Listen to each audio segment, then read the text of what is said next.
Merci Père pour Joachim, merci pour son cœur, pour toi. Et merci de ce que tu veux lui donner toute liberté et capacité de transmettre ce que tu as mis sur son cœur pour nous ce matin. Merci de ouvrir nos oreilles et nos cœurs aussi, Seigneur, pour recevoir. Et non seulement cela, mais mettre en pratique. Merci de régner, de te glorifier, Seigneur, par la proclamation de ta parole. Amen. Amen. Est-ce que vous m'entendez bien? Est-ce que ça joue? Super. 1, 2, 1, 2, c'est bon, ça fonctionne. Ça m'a fait un peu rigoler quand on a écrit le titre « Une foi et une confiance en Dieu ». C'est un peu un pléonasme quand même, parce que c'est la même chose. Si vous regardez, c'est la même racine, foi, confiance. On parle de la même chose. On continue sur notre série de « Il était une fois », où on prend la vie de Paul et puis on essaie d'être encouragé par qui il est, ce qu'il a vécu pour grandir dans notre foi dans cette saison. De Pierre, pardon, excusez-moi. Ouh là là. Pierre, Paul, vous connaissez la... Pierre appelle Paul. Voilà. Pour ceux qui ont fait des camps, grand moment. Il était une fois, donc on a commencé la série avec Nathanaël qui nous a parlé sur un appel personnel, où là c'est vraiment l'appel de Christ envers Paul, Jean et Jacques qui sortent du bateau et dit « Venez ». Mais de nouveau, terrible, il ne veut pas. Hein. Pierre, Jean et Jacques, ça va le faire. Et il dit « Venez à ma suite et je ferai de vous des pêcheurs d'hommes ». Ce Dieu qui appelle Pierre, qui nous appelle personnellement. Ensuite, oula, c'est fort là, Julien est venu nous interpeller sur cette question « Et vous, qui dites-vous que je suis ?» La question que Jésus dit à Pierre. Et vous, qui dites-vous que je suis? Et on a essayé de répondre un peu à cette question. Et surtout, ce à quoi Julien nous a encouragé, c'est qu'est-ce qui nous anime? Donc, comment est-ce qu'on répond à cette question? Qu'est-ce qui nous anime dans notre réponse? Donc, je vous propose qu'on continue. Aujourd'hui, on va retourner un peu en arrière, on va retourner sur un bateau. On va essayer parce qu'on va parler de Pierre qui marche sur l'eau, c'est une étape quand même assez importante, mais je me dis, on en a quand même pas mal parlé ces derniers temps. Du coup, je vais essayer on va se faire une petite étape. Vous êtes prêts avec moi pour aller en croisière? Yes, c'est cool. On va aller en croisière. Et la croisière, elle commence au même endroit où Nathanaël nous a pris. Vous avez ces 3 personnes qui sont en train de pêcher et Jésus est là et tout d'un coup les appelle. Il dit « Suivez-moi ».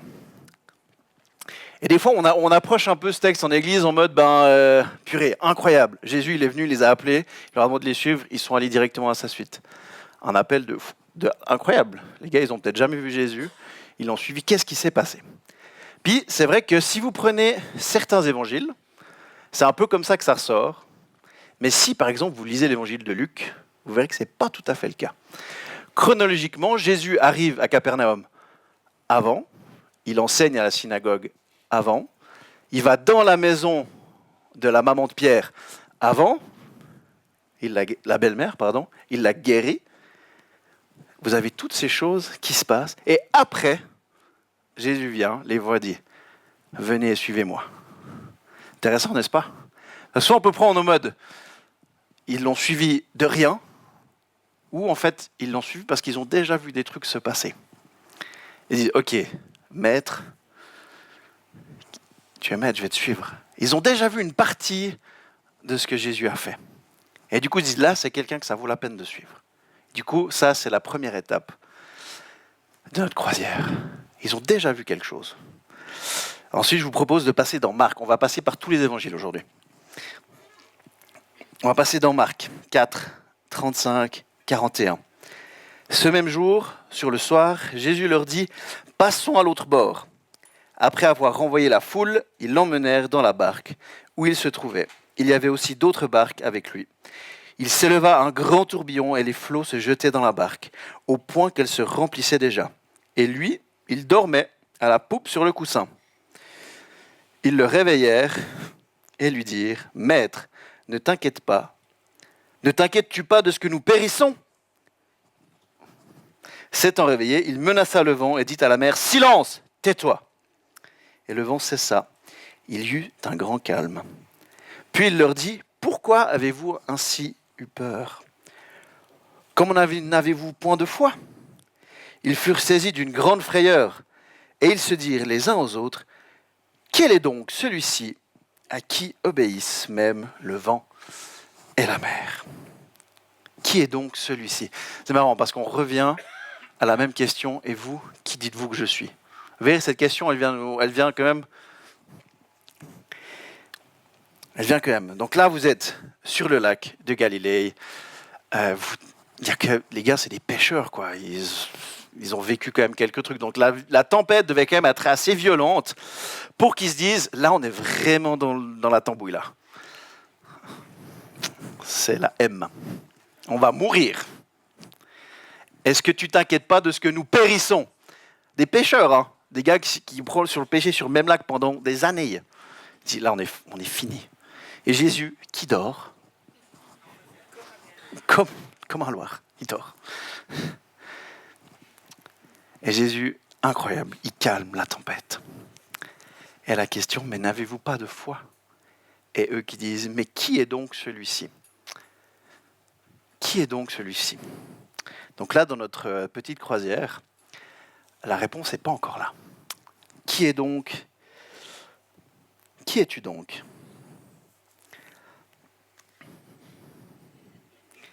Et là, je reviens un petit peu sur ce même texte, parce que si vous prenez la version du Sommeur, là vous dites, comment n'avez-vous point de foi? Mais la question du Sommeur vient, vous ne croyez pas encore? Point d'interrogation. J'aime bien une question de temporalité. Ne croyez-vous pas encore? Comme si Jésus était en train de faire un petit travail sur le long terme. N'est-ce pas? Après, je vous propose de continuer notre croisière sur le même lac. Alors, j'avoue que ce n'est pas très intéressant au niveau touristique, hein. On va rester sur le lac de Galilée. On va partir dans un autre évangile, celui de Matthieu, chapitre 14, versets 22-23. Aussitôt après, Jésus pressa ses disciples de remonter dans la barque, parce qu'il le pressait de l'autre côté du lac, pendant qu'il renverrait la foule. Quand tout le monde se fut dispersé, il gravit une colline pour prier à l'écart. À la tombée de la nuit, il était là, tout seul. Pendant ce temps, à plusieurs centaines de mètres au large, la barque luttait péniblement contre les vagues, car le vent était contraire. Vers la fin de la nuit, Jésus se dirigea vers ses disciples en marchant sur les eaux du lac. Quand ils le virent marcher sur l'eau, ils furent pris de panique. « C'est un fantôme !» dirent-ils. Et ils se mirent à pousser des cris de frayeur. Mais Jésus leur parla aussitôt. « Rassurez-vous, lui dit-il, c'est moi. N'ayez pas peur. » Alors Pierre lui dit, « Si c'est bien toi, Seigneur, ordonne-moi de venir te rejoindre sur l'eau. » « Viens, lui dit Jésus. Aussitôt, Pierre descendit de la barque et se mit à marcher sur l'eau, en direction de Jésus. Mais quand il remarqua combien le vent soufflait fort, il prit peur. Et comme il commençait à s'enfoncer, il s'écria « Au secours, Seigneur !» Immédiatement, Jésus lui tendit la main et le saisit. « Ta foi est bien faible, » lui dit-il. « Pourquoi as-tu douté ?» Puis, ils montèrent tous les deux dans la barque. Le vent tomba. Les hommes qui se trouvaient dans l'embarcation se prosternèrent devant lui en disant « Tu es vraiment le Fils de Dieu. » C'est plus « Qui est celui-ci qui parle à la tempête ?» Tu es vraiment le Fils de Dieu. C'est intéressant, là on a lu l'histoire dans Matthieu, mais si vous prenez le même récit dans Marc, Pierre ne marche pas du tout sur l'eau. Il y a la même chose, il voit un fantôme, il se dit « Purée, qu'est-ce qui se passe ?» Et Jésus, du coup, il va vers eux, il dit « Ne vous inquiétez pas, c'est moi », il rentre sur la barque. Et c'est intéressant parce que si vous prenez le récit de Marc, on va juste aller prendre à partir du verset Marc 6, à partir du 51. Puis il monta auprès d'eux dans la barque. Le vent tomba et ils en furent frappés de stupeur, car ils n'avaient pas encore compris ce qui s'était passé au sujet des pains. Leur intelligence était aveuglée. C'est quand même drôle. On a le même récit, deux évangiles, avec deux réactions un tout petit peu différentes. Ce récit se passe vraiment le jour juste après où Jésus a nourri 5000 personnes. Il y a eu la multiplication des 5 pains et 2 poissons. Vous imaginez, c'est quand même plutôt incroyable. Et ils n'avaient peut-être pas encore compris qui était Jésus. Et vous prenez l'évangile de Matthieu, et là vous avez Pierre qui décide de s'embarquer ou de débarquer sur l'eau. Et à la fin, ils disent « Tu es vraiment le Fils de Dieu ». Vous vous souvenez, on a dit les disciples ont commencé à suivre Christ parce qu'ils ont vu quelque chose. Ils ont entendu son enseignement, qui était rempli d'autorité. Ils ont vu la guérison, des guérisons qu'il y avait à Capernaum. Donc ils se sont dit, lui, ça vaut la peine de le suivre. Ils ont vu 5000 personnes se faire nourrir. Là, ils viennent de voir Pierre, marcher sur l'eau. Et là, tout d'un coup, une petite réalisation, tu es vraiment le Fils de Dieu. Parce qu'au bout d'un moment, ils doivent quand même se poser des questions. Ce gars, il n'est pas comme les autres rabbins, il n'est pas comme les autres maîtres. Il y a quand même quelque chose de différent en lui.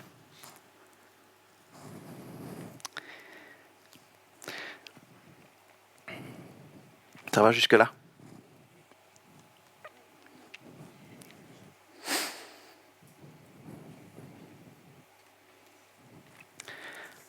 Ce que je trouve comme intéressant, parce que des fois on se dit « Pourquoi Pierre, tu as eu peur quand tu avais Jésus devant toi ? Franchement, tu avais toutes les raisons du monde. » Dis, allez, moi je sais pas vous, mais qui d'entre vous n'a jamais douté ? N'est-ce pas ? Qui d'entre vous, un jour, vous avez décidé d'obéir à Dieu et ça commence à tourner, ça commence à vanter, vous commencez à avoir des vagues, vous commencez à dire « T'es sûr, Seigneur, ça va passer ?» Puis là, vous dites « Pas sûr. » En vrai, on est tous des pierres. On est tous un peu comme Pierre. On a tous des fois envie de l'ouvrir beaucoup. Puis en même temps, je trouve que Pierre a une belle humilité. Puis à un moment donné, Pierre est là. « Jésus, aide-moi !» Et Jésus, qu'est-ce qu'il fait ? Il l'aide tout de suite. Il ne lui dit pas « homme de peu de foi » avant. Il le prend, il le remonte, puis après il l'encourage.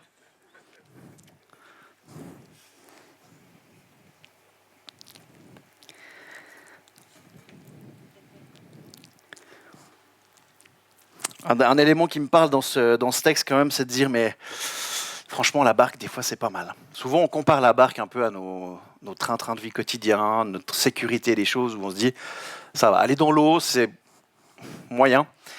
Et là ce que je trouve intéressant c'est qu'une des choses que fait Pierre, elle dit mais si c'est toi, si c'est vraiment toi, celui que j'ai vu guérir ma belle-mère, celui que j'ai vu prêcher avec autorité, celui que j'ai vu multiplier les 5 pains et 2 poissons, si c'est toi, dis-moi de venir à toi. Vas-y, viens. Et du coup, là, Pierre, il fait un truc, et en fait, il décide de mettre sa sécurité, pas dans son bateau, dans le truc bien dur, bien solide. Il sait que c'est censé aller sur l'eau. Il dit, mais si c'est toi, en fait, là, je vais te faire confiance. Je vais mettre ma foi en toi et je vais te suivre. Mais il a vu toutes ces choses se passer avant. Il y a une étape. Il n'est pas arrivé de purée incroyable. Tout de suite, il y a quand même des moments dans sa vie clés où il se dit à un moment donné, ah oui, là, je peux y aller là. Là, je peux y aller. Et c'est un encouragement pour nous. Si c'est toi.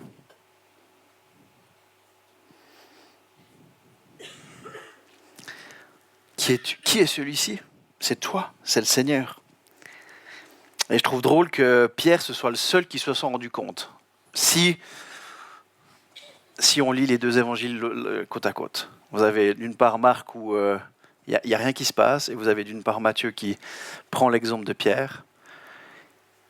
Est-ce que Pierre, c'était le seul qui, à ce moment-là, s'était peut-être rendu compte de dire « Oui, il y a un truc spécial qui se passe, je ne vais pas commencer à faire du... » Mais il y a quelque chose d'intéressant sur sa vie.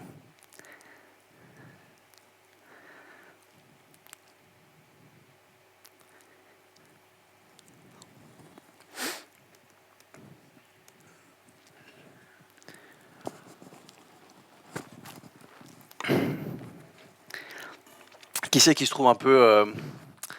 on s'est dit, quand on prie avec le leadership, et l'équipe dit, mais on sent que là, on est dans une saison où il faut qu'on augmente dans notre foi. Où le Seigneur nous dit, mais c'est peut-être le moment de sortir de votre barque, les gars. Ou un peu plus. Un peu plus. Et en fait,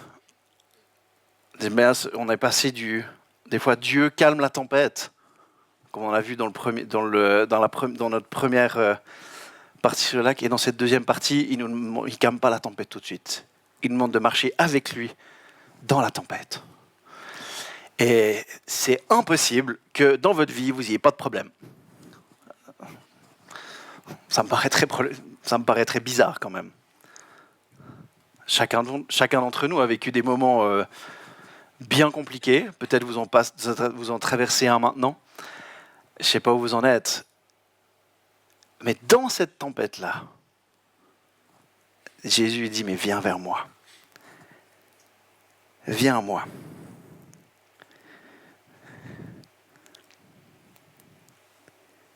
Parce que, et là je reprendrai un peu ce que Julien a dit, chronologiquement, cette partie-là vient après, mais je me suis dit que c'est pas très grave.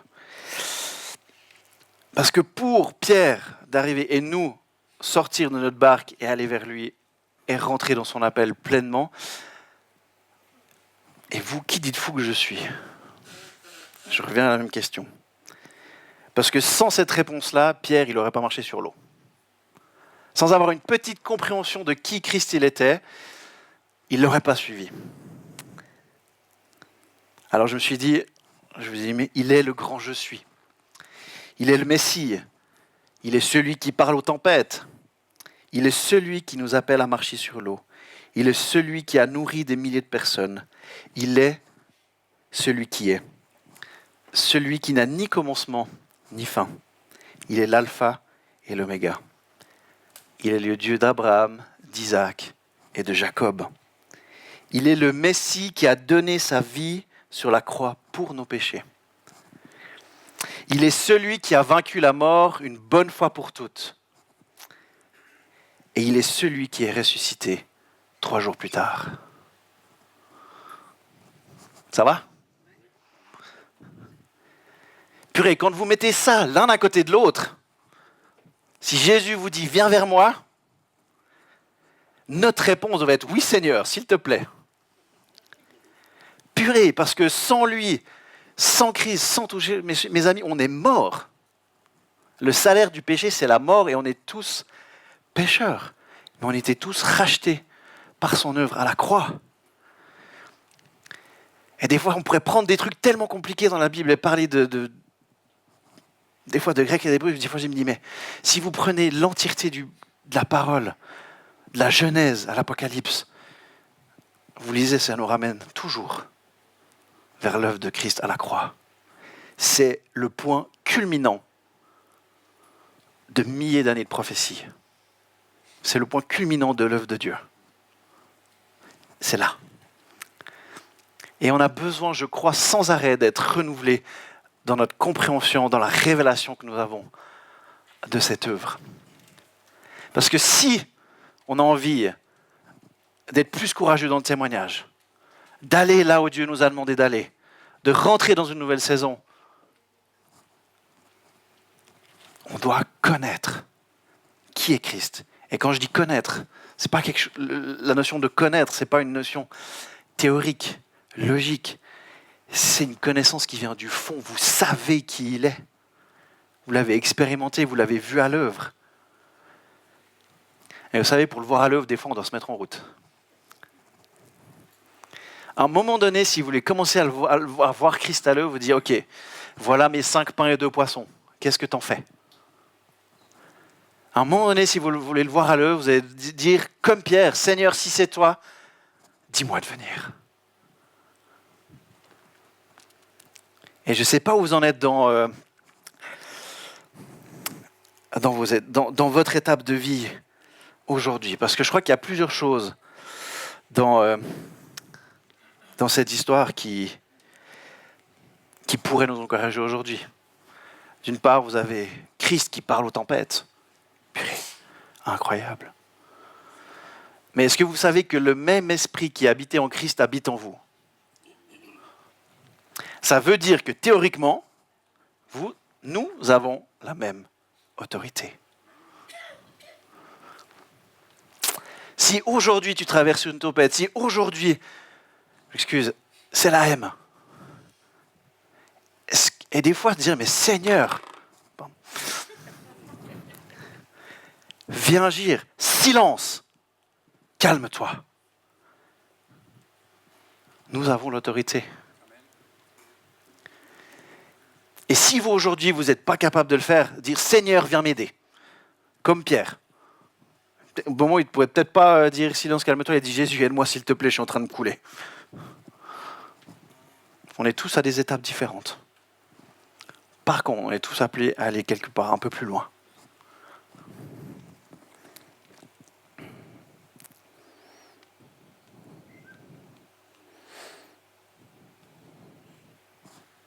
Ça va ? Super. Moi, je vous propose d'aller à la dernière étape de notre petite croisière. Et on change encore une fois d'évangile, on va dans Jean. Tout à la fin de Jean. Et ce qui est marrant, c'est que là, on se retrouve à la même étape. On a fait un peu une boucle. Hein. On a commencé au bord de l'eau sur un bateau. On était au milieu de l'eau. On était de nouveau au milieu de l'eau.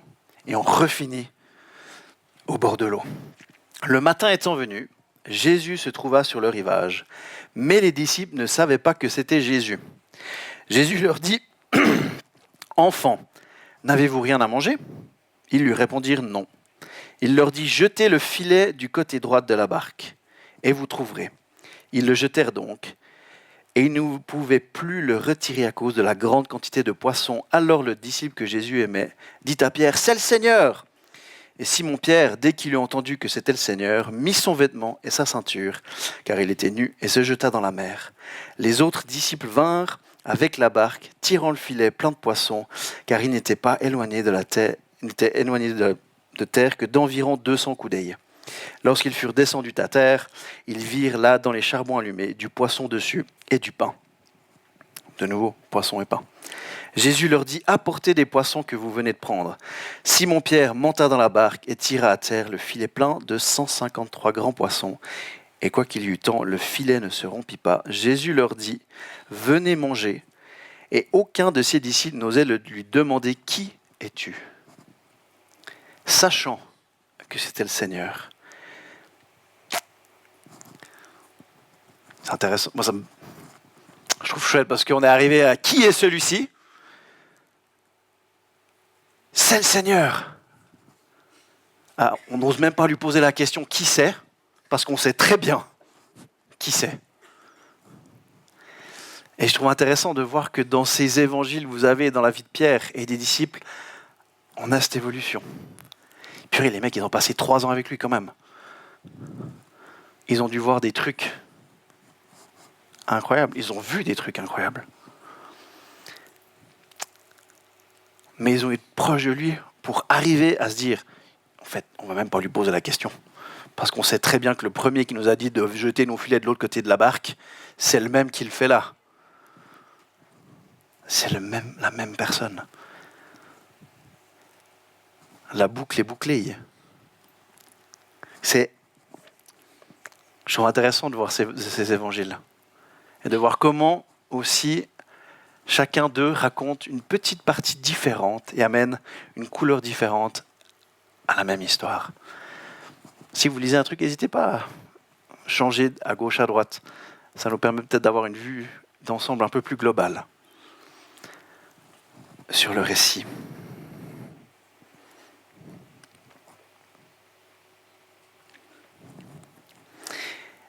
Et vers la fin, un peu plus tard, dans le même chapitre, Jean 21, Jésus dit la même chose, « Suis-moi ». Je trouve trop bien que ces questions, elles sont là. Qui est celui-ci ? Qui dites-vous que je suis ? On n'ose pas te demander qui tu es parce qu'on sait très bien qui tu es. Et suis-moi. Purée, là, il y a eu, entre la marche de Pierre sur l'eau et ce moment-là, il y a quand même eu la croix. Il y a eu la résurrection. Ils ont vu le sommet là. L'accomplissement de l'œuvre de Christ.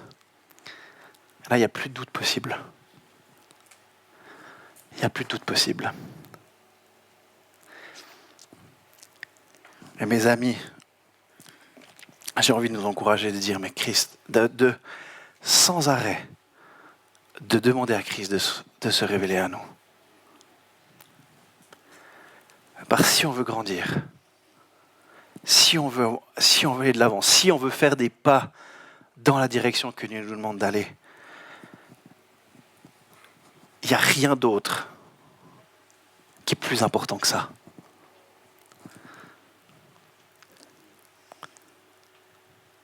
Alors, ne cessons pas de lui demander de se révéler à nous. Ça va ?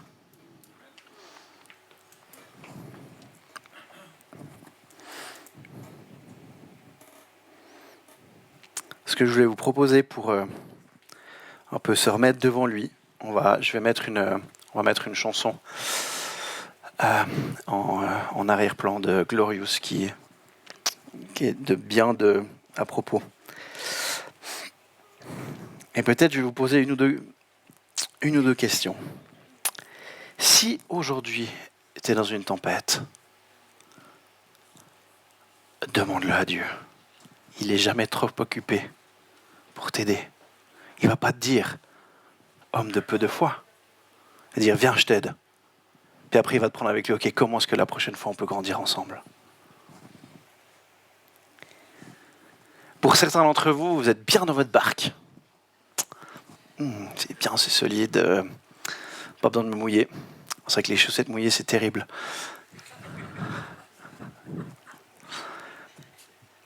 Puis peut-être certains d'entre nous, dire aujourd'hui, vous voyez Dieu qui est à l'extérieur.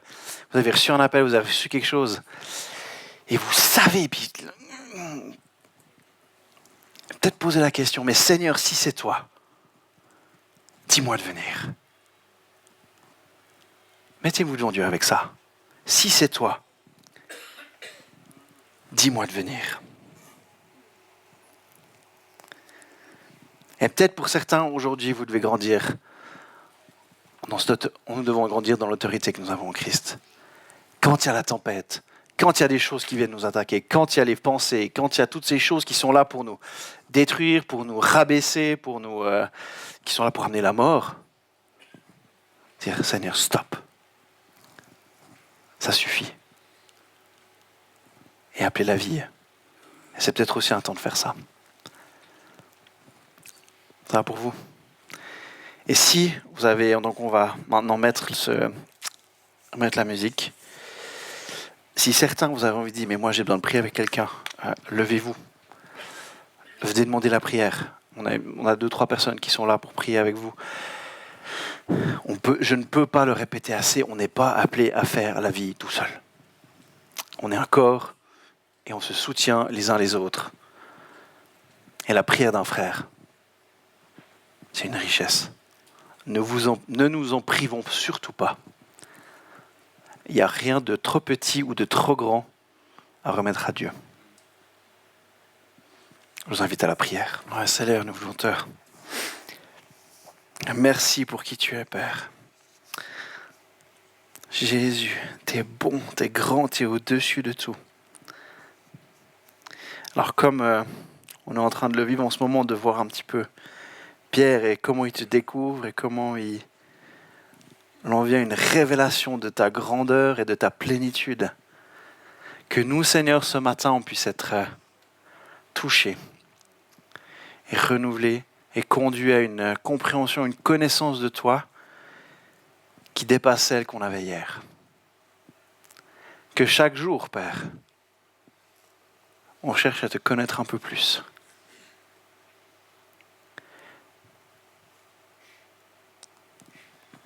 Père, tu es ce Dieu au-dessus de toute limite, au-dessus de toute hauteur, profondeur, de toute limite, de toute chose qui nous veulent du mal, Père. Et en toi, on a une pleine victoire. Parce que tu as déjà vaincu la mort à la croix. À jamais.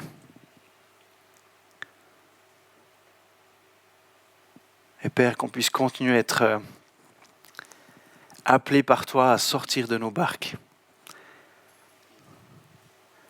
Pas parce que tu as envie de nous mettre dans l'inconfort, mais simplement parce que tu as envie de nous appeler auprès de toi, vers les gens, vers ceux qui ne te connaissent pas.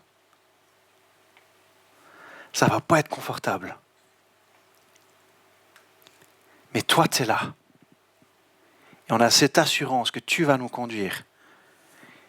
Et que quand on doutera, que tu vas nous tendre la main. Alors Père, amène-nous plus loin. Personnellement, mais aussi en tant que communauté. On a envie de te voir à l'œuvre, Papa. J'ai envie de voir ton esprit agir. On a envie de voir ton Église être pleinement ce que tu l'as appelé à être. C'est les lumières. Alors remplis-nous, Saint-Esprit, et rends-nous capables, comme tu as rendu Christ capable. Dans ton nom, Jésus. Amen. Soyez bénis.